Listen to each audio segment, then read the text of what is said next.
দুনিয়ার সাধারণ কিতাব না বুঝে পড়লে কোনো লাভ নাই, সাধারণ বইপত্র না বুঝে পড়লে লাভ নাই। কেউ যদি কবিতা পড়ে না বুঝে পড়লে কবিতার স্বাদ পাবে না। কেউ যদি গল্প পড়ে, গল্পের বই পড়লো না বুঝে পড়লো, গল্পের মর্ম বুঝবে না। কেউ যদি উপন্যাস পড়ে, উপন্যাসের অর্থ যদি না বুঝে চরিত্রগুলোকে সে ধারণ করতে পারবে না।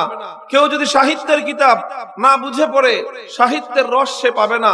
কেউ যদি দর্শনের কি বই না বুঝে পড়ে দর্শন শাস্ত্র সে বুঝতে পারবে না। কেউ যদি বিজ্ঞানের বই না বুঝে পড়ে বিজ্ঞান সম্পর্কে ধারণা সে পাবে না। কেউ যদি মেডিকেল সায়েন্সের বই না বুঝে পড়ে ডাক্তার হতে পারবে না। পৃথিবীর সকল বিষয়ের বই বুঝে পড়লে লাভ আছে, না বুঝে পড়লে লাভ নাই। এক্সেপ্ট আল কোরআন, একমাত্র গ্রন্থ পৃথিবীতে কোরআনে পাক, বুঝে পড়লেও লাভ আছে, না বুঝে পড়লেও শুধু কোরআনের তেলাওয়াত একজন মানুষের বদ্ধ দুয়ার, হৃদয়ের বদ্ধ দুয়ার খুলে তার হৃদয়ে হেদায়েতের আলো প্রজ্বলিত করবে। বলে যে আবু বকর সিদ্দিক যখন কোরআনে পাকের তেলাওয়াত করতে আরম্ভ করে, আবেগ মাখা কণ্ঠে যখন উন্মুক্ত বারান্দায় দাঁড়িয়ে, উঠোনের উপর দাঁড়িয়ে আল্লাহর কালামুল্লাহ যখন আবু বকর সিদ্দিক তেলাওয়াত করতে আরম্ভ করেন, তখন এই আবু বকরের আবেগ মাখা কণ্ঠের তেলাওয়াতের মধ্যে এমন মন্ত্রমুগ্ধের মতো জাদু মাখানো এই তেলাওয়াত মানুষের হৃদয়গুলোকে এমন ভাবে আকৃষ্ট করতে থাকে, লোহাকে যেরকম চুম্বক তার নিজের দিকে টানতে থাকে, আবু বকরের কোরআনের তেলাওয়াত গোটা মক্কার সমস্ত মানুষগুলোকে তার দিকে এইভাবে আকর্ষণ করতে থাকে। আমরা ঘরগুলোর মধ্যে আমাদের শিশুদেরকে পর্যন্ত বেঁধে রাখতে পারি না।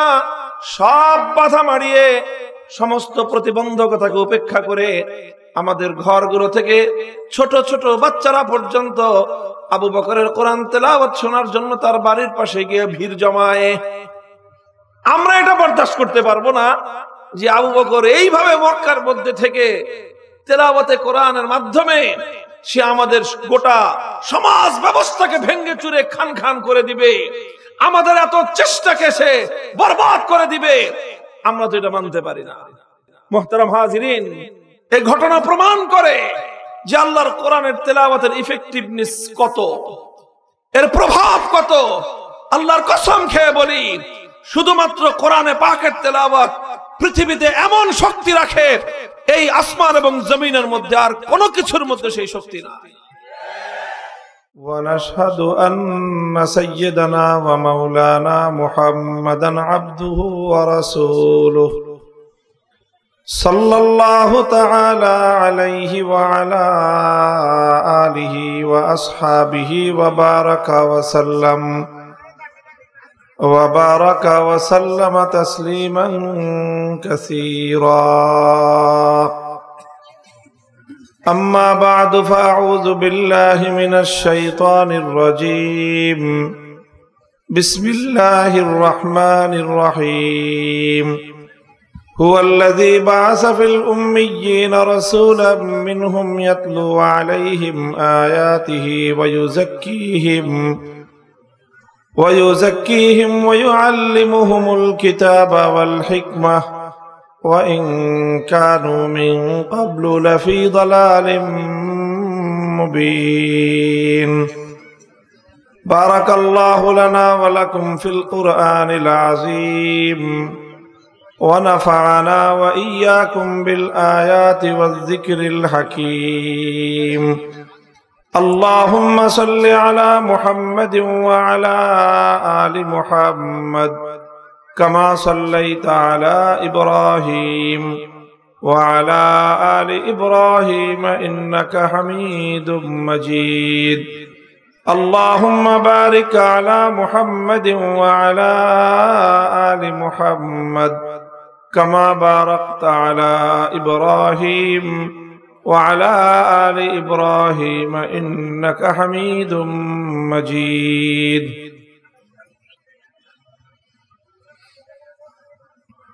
হযরত শাইখুল হাদিস আল্লামা আজিজুল হক রহমতুল্লাহ আলাই এবং বসিলার প্রাণ পুরুষ হযরত মাওলানা আব্দুল মালিক রাহিমাহুল্লাহ তাআলা, দুইজন বুজুর্গের স্মরণ এবং তাদের রূহের উপর ইসালে সওয়াবের উদ্দেশ্যে ঐতিহ্যবাহী বছিলার এলাকাবাসীর উদ্যোগে আয়োজিত আজকের এই আজিম শান ওয়াজ ও দোয়ার মাহফিলে উপস্থিত হযরত উলামায়ে কেরাম, বছিলার সম্মানিত মুরব্বীগণ, সর্বস্তরের বছিলাবাসী, প্রাণপ্রিয় ছাত্র বন্ধুগণ, আমার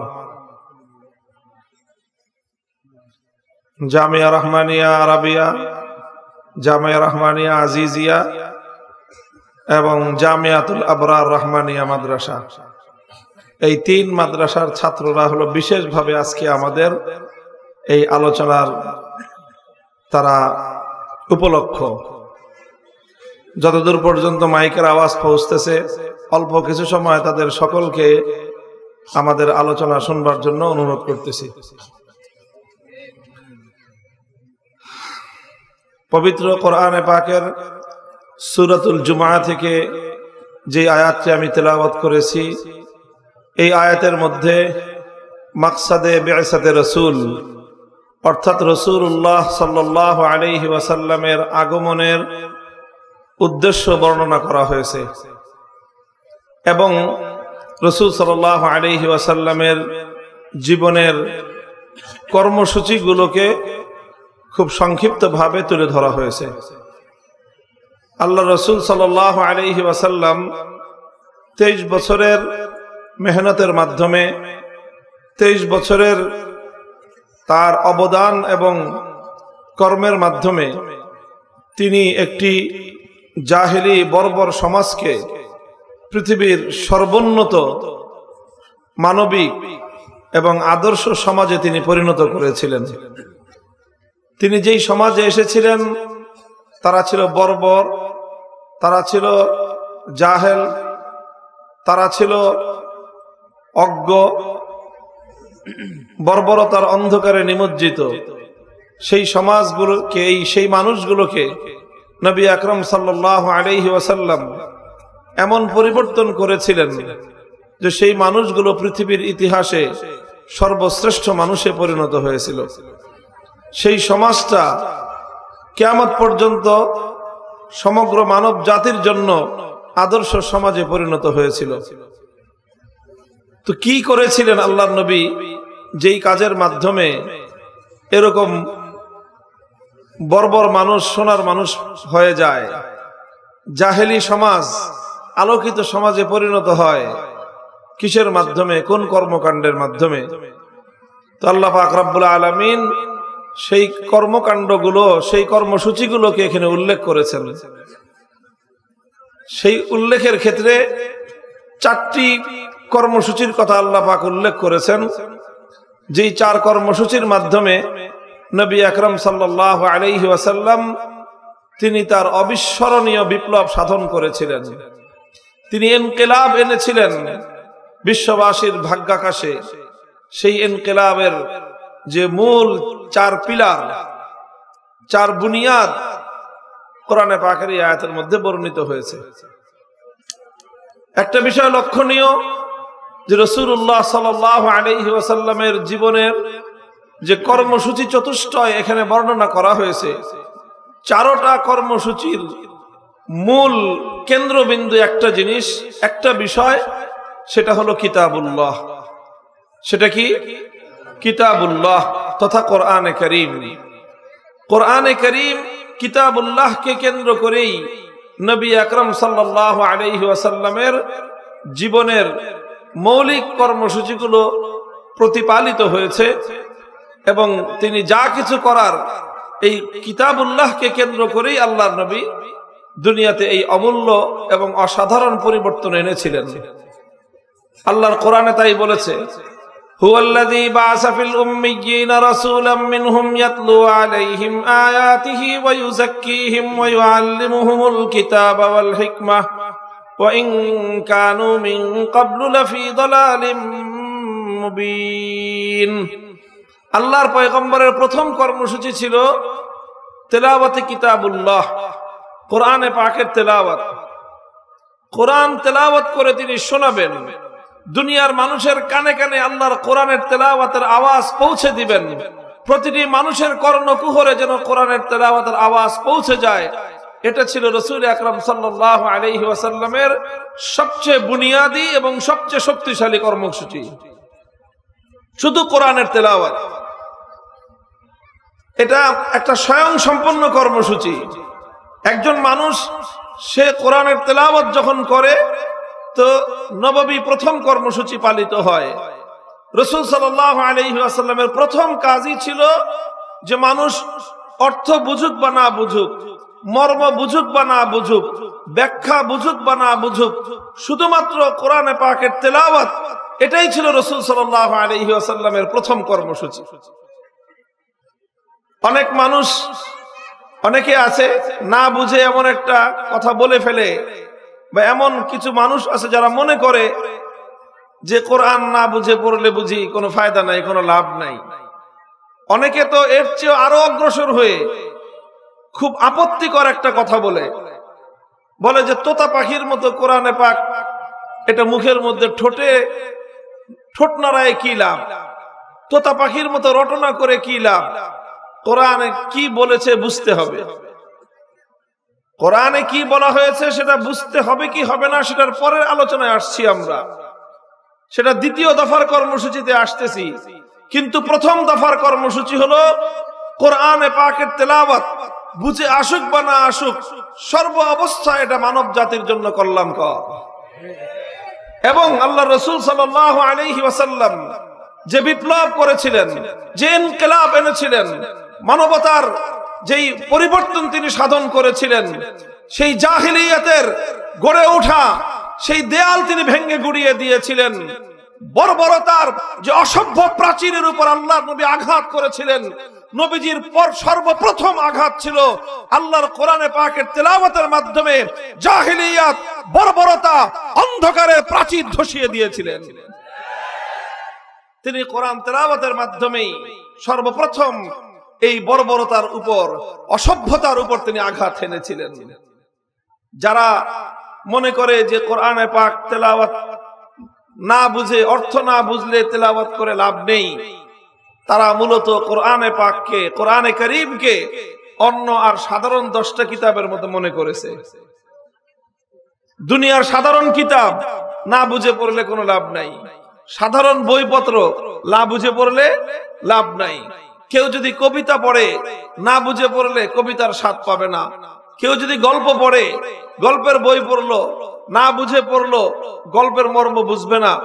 কেউ যদি উপন্যাস পড়ে, উপন্যাসের অর্থ যদি না বুঝে, চরিত্রগুলোকে সে ধারণ করতে পারবে না। কেউ যদি সাহিত্যের কিতাব না বুঝে পড়ে, সাহিত্যের রস সে পাবে না। কেউ যদি দর্শনের বই না বুঝে পড়ে, দর্শন শাস্ত্র সে বুঝতে পারবে না। কেউ যদি বিজ্ঞানের বই না বুঝে পড়ে, বিজ্ঞান সম্পর্কে ধারণা সে পাবে না। কেউ যদি মেডিকেল সায়েন্সের বই না বুঝে পড়ে, ডাক্তার হতে পারবে না।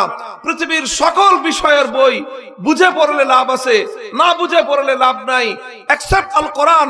একমাত্র গ্রন্থ পৃথিবীতে কোরআনে পাক, বুঝে পড়লেও লাভ আছে, না বুঝে পড়লেও শুধু কোরআনের তেলাওয়াত একজন মানুষের বদ্ধ দুয়ার, হৃদয়ের বদ্ধ দুয়ার খুলে তার হৃদয়ে হেদায়েতের আলো প্রজ্বলিত করবে। ইয়াতলু আলাইহিম আয়াতিহি, এই জন্য আল্লাহর রাসূল মুহাম্মদ আরবি সাল্লাল্লাহু আলাইহি ওয়াসাল্লামকে আল্লাহ পাক রব্বুল আলামিন প্রথম যেই কর্মসূচি দিয়ে প্রেরণ করেছেন সেটা হলো, গো আল্লাহর নবী, আপনি এই জাহেলি সমাজে, এই বর্বর সমাজে 1000 বছরের অন্ধকারের এই কুহেলিকা ভেদ করবার জন্য আপনি কোরআন তেলাওয়াতের গুঞ্জরণ উঠান। কোরআন তেলাওয়াত গুঞ্জরিত হতে থাক, মানুষের কানে কানে আল্লাহর কোরআনের তেলাওয়াতের আওয়াজ পৌঁছতে থাকুক। এইভাবে যখন মানুষের কর্ণকুহর দিয়ে আল্লাহর কোরআনের তেলাওয়াত পৌঁছতে থাকলো, এই কোরআন কানের মধ্যে ঢুকে, কানের মধ্যে বসে থাকে নাই, কান দিয়ে ঢুকে মানুষের হৃদয়ের বদ্ধ দুয়ারে গিয়ে কড়া নেড়েছে। আর অসংখ্য মানুষ শুধুমাত্র আল্লাহর কোরআনের তেলাওয়াত শুনেই হেদায়েত লাভ করেছেন। হযরত আবু বকর রাদিয়াল্লাহু আনহু, তিনি একবার মক্কা থেকে খুব বিরক্ত হয়ে চলে যাচ্ছেন, রাগান্বিত হয়ে যে মক্কায় আর থাকবেন না। রাস্তায় এক লোকের সাথে দেখা, একজন সর্দার, প্রভাবশালী একজন মানুষ, ইবনুদ দাজিনা তার নাম। তিনি এসে বললেন, আবু বকর কোথায় যান আপনি? বলে যে না, আমি আর মক্কায় থাকবো না, মক্কার মানুষ আমাকে অনেক অত্যাচার করেছে, ত্যক্ত বিরক্ত করে আমাকে একেবারে শেষ করে দিয়েছে, আর মক্কায় থাকা যাবে না, আমি চলে যাচ্ছি অন্য কোথাও। ইবনু দাগিনা বললেন যে না আবু বকর, আপনার মতো একজন মানুষ মক্কা ছেড়ে চলে যেতে পারে না। আপনি হলেন এমন একজন মানুষ যার বৈশিষ্ট্যই হলো মানুষের উপকার করা, মানুষের দুঃখের সময় তার পাশে দাঁড়ানো, অভাবী মানুষকে সাহায্য করা আপনার কাজ। আপনার মতো এরকম সোনার মানুষ যদি মক্কা থেকে চলে যায়, এটা মক্কাবাসীর জন্য কলঙ্ক হবে, মক্কার দুর্নাম হবে যে মক্কার লোকেরা সব দুষ্ট। আবু বকরের মতো একজন সোনার মানুষকে তারা তাদের কাছে রাখতে পারে নাই। কাজে এই জন্য আপনি যায়েন না, চলেন দেখি কি সমস্যা, আমি আপনার সমস্যার সমাধান করে দিব। ইবনু দাগিনা আবু বকর রাদিয়াল্লাহু আনহুকে নিয়ে মক্কায় ফিরে আসলেন। ফিরে এসে মক্কাবাসীদেরকে ডাকলেন, বলেন কি ব্যাপার, তোমরা আবু বকরের মতো এরকম একজন মোমের মতো নরম মানুষ, সোনার মতো সুন্দর মানুষ, এই মানুষটাকে তোমরা উত্ত্যক্ত করতে করতে আজকে মক্কা থেকে সে চলে যাওয়ার উপক্রম, ঘটনা কি? তখন মক্কার লোকেরা বলল যে দেখেন আবু বকর মানুষ তো ভালো, মানুষ তো ভালো, কিন্তু সে যেই সব কাজ করে এগুলো তো আমরা মানতে পারি না।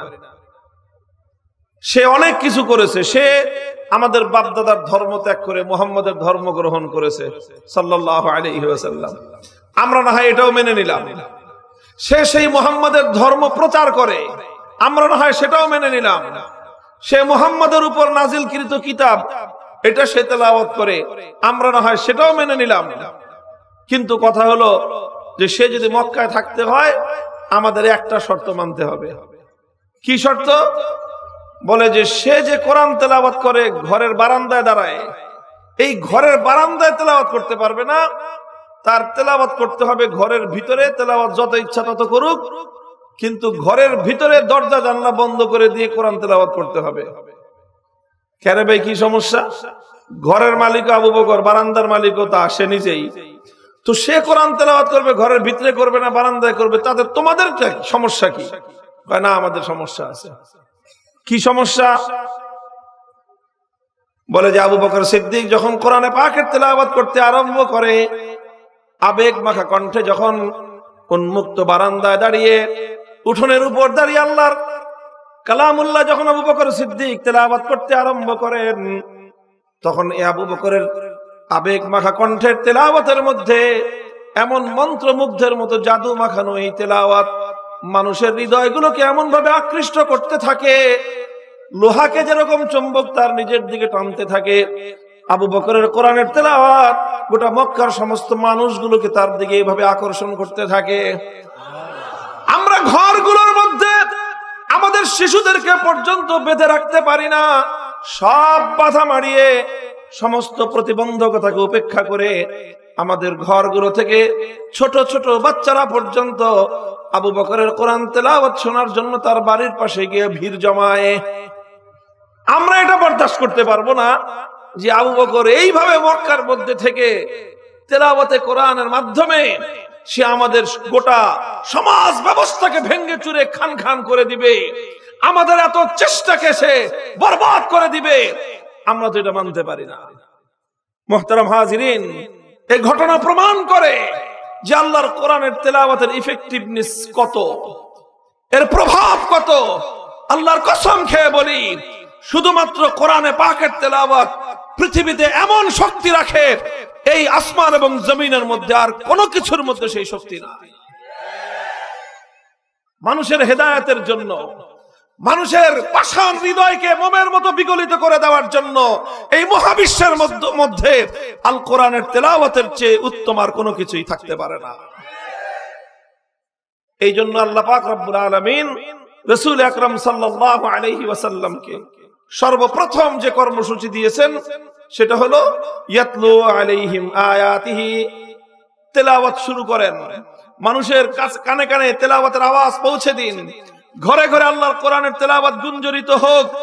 দেখবেন সমস্ত বাতিল, সমস্ত মিথ্যা, সমস্ত অন্ধকার এই কোরআনে পাকের তেলাওয়াতের আওয়াজে সব ধীরে ধীরে দূরীভূত হতে থাকবে। আলহামদুলিল্লাহ, এই কোরআনের তেলাওয়াত এখনো আমাদের সমাজে কিছুটা হলেও আছে, আছে না নাই? কিসের মাধ্যমে আছে? আমাদের সমাজে বর্তমানে কোরআনে পাকের এই তেলাওয়াত জিন্দা আছে আমাদের বিশেষভাবে সবচেয়ে বেশি এই কওমি মাদ্রাসাগুলোর মক্তব এবং হেফজখানার মাধ্যমে। মক্তব এবং হেফজখানার মাধ্যমে। মক্তবে আমরা মুসলমানদের ছোট ছোট বাচ্চাদেরকে কোরআনের তেলাওয়াতের নাজেরা শিক্ষা দেই, দেখে পড়তে পারে।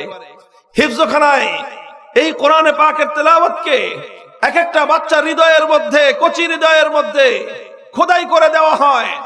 আর এভাবে এই সকল বাচ্চারা মুসলিম সমাজে বিচরণ করতে থাকে, মুসলমানদের ঘরে ঘরে তারা চলতে থাকে, তাদের মুখে মুখে আল্লাহর কোরআন উচ্চারিত হতে থাকে। আর এভাবে কোরআনের তেলাওয়াতের মাধ্যমে মুসলিম সমাজের মধ্যে আলো বিকিরণ হতে থাকে। কথা বলেন ঠিক না বেঠিক? তবে এখনো সমাজের বিশাল একটা অংশ কোরআনের তেলাওয়াতের এই নূর থেকে বঞ্চিত রয়ে গেছে। আমাদের আরো চেষ্টা করতে হবে। কথা বলেন ঠিক না বেঠিক?